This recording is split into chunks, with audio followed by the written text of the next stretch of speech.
Il y a des événements tragiques qui se sont passés les 30 dernières années, comme l'événement du 11 septembre ou la récente fusillade au Parlement. Maintenant, le terrorisme est une réalité de notre vie. Mais comment est-ce que cette histoire a commencé?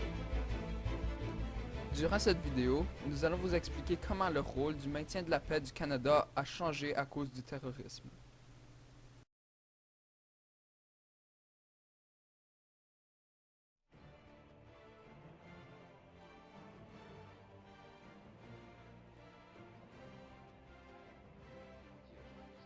Il était 8h45 à New York. Personne ne se doutait de ce qui allait bientôt se passer. Les gens étaient en train de vivre leur vie normale comme à tous les jours, mais tout a changé quand soudainement un avion est entré en collision dedans une des tours jumelles.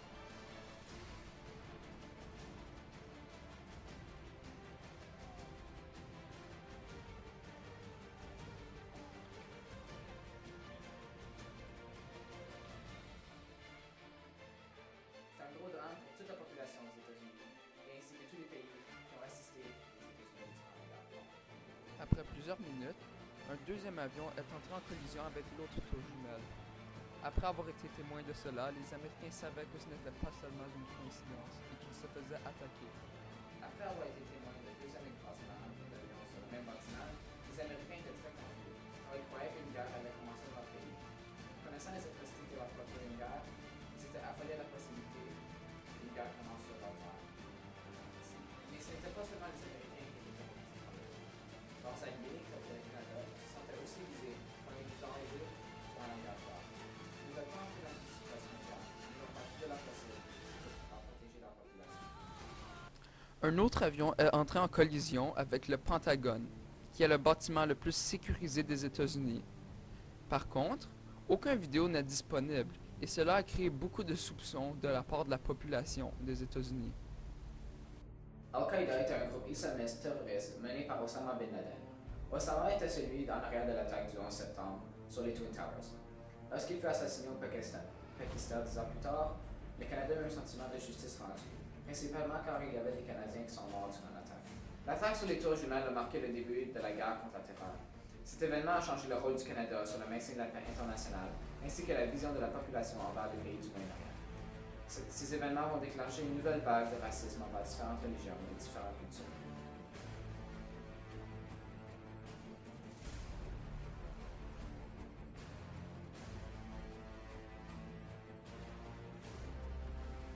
Les événements comme ceux du 11 septembre ont grandement changé le rôle du Canada au maintien de la paix internationale.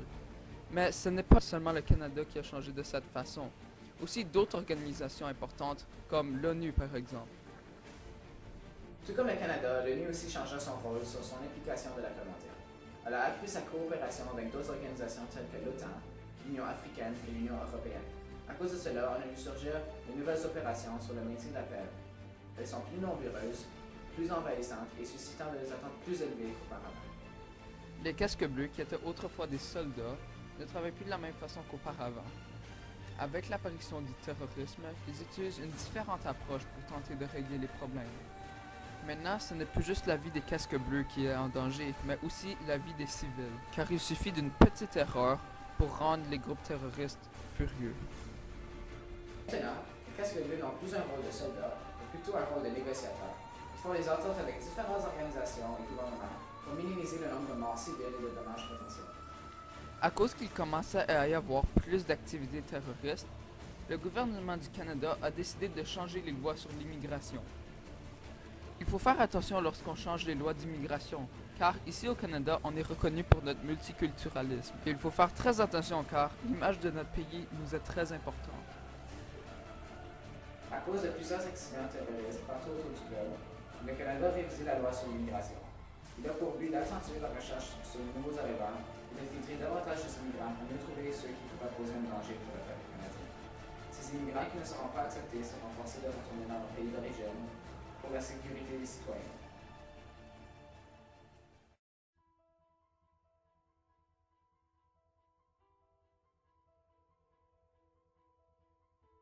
Un autre groupe terroriste, surnommé ISIS, est un État islamique d'Irak qui a pris contrôle de plusieurs territoires en Irak et en Syrie. Il profite de plusieurs autres pays. Dernièrement, le Canada a été victime de plusieurs attaques terroristes, telles que de nombreux assassinats et la cause principale de la fusillade au Parlement. Octobre 2014 fut un mois qu'on va toujours se rappeler, car les attaques terroristes qu'on croyait loin de nous se passaient directement dans notre centre-ville. Voici une vidéo tournée à l'intérieur du Parlement lorsqu'on essaye d'arrêter l'intrus qui s'est infiltré.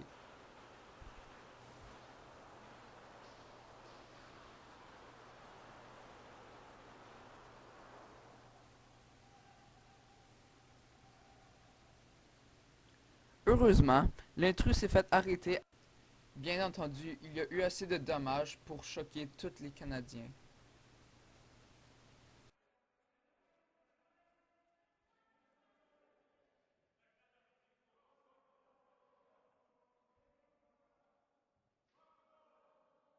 En octobre 2014, un extrémiste s'est infiltré au Parlement et tué un soldat qui faisait la garde. Il s'était retrouvé à seulement quelques mètres du premier ministre, Stephen Harper, avant de se faire tirer. Cet événement a choqué la population canadienne, car personne ne s'attendait que le Canada se fasse attaquer par un terroriste. Cet attentat va changer le rôle du Canada pour toujours sur le maintien de la paix, car il doit maintenant jongler entre maintenir la paix dans les autres pays et dans son propre pays. Cela a choqué les Canadiens qui se pensaient en sécurité et à l'écart des terroristes.